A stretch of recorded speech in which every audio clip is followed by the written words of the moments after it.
వదినమ్మా బుట్ట ఎందుకు తీసుకున్నావు వదినమ్మా ఇప్పుడు?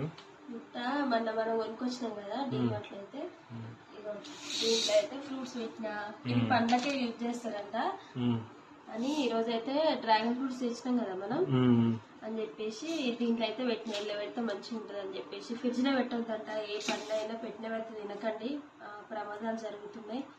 తింటే కూడా మన ఒక ఆయన చనిపోయింది చూసినావా? చూసినా, అదే మటన్ మటన్ తిని అసలు తినకండి, అవాయిడ్ చేయండి. ఫ్రిడ్జ్ వాటర్ కానీ ఏదైనా అవాయిడ్ చేయండి. ఇట్లా బయట న్యాచురల్ గా పెట్టుకొని ఏది ఉన్నా న్యాచురల్ గా తినండి. అసలు ఆ విషయం తెలిసిన కానీ అయితే నాకు మస్తు భయం అవుతుంది. అందుకని చెప్పేసి పిల్లలు తింటారు కాబట్టి నేనైతే బయట పెట్టినా. మాకైతే ఇవి 100కు 3 ఇచ్చిర్రు. మరి మీ సైడ్ ఎట్లా ఇస్తారు కామెంట్ చేయండి. నాకైతే ఇవి 100కు 3 ఇచ్చిర్రు. పింక్ కలర్ ఇవైతే లోపల. నాకు పింక్ వే ఇష్టం, వైట్ కలర్ అంటే అస్సలు నచ్చదు, అదేదో వాసన లాగా వస్తుంటది.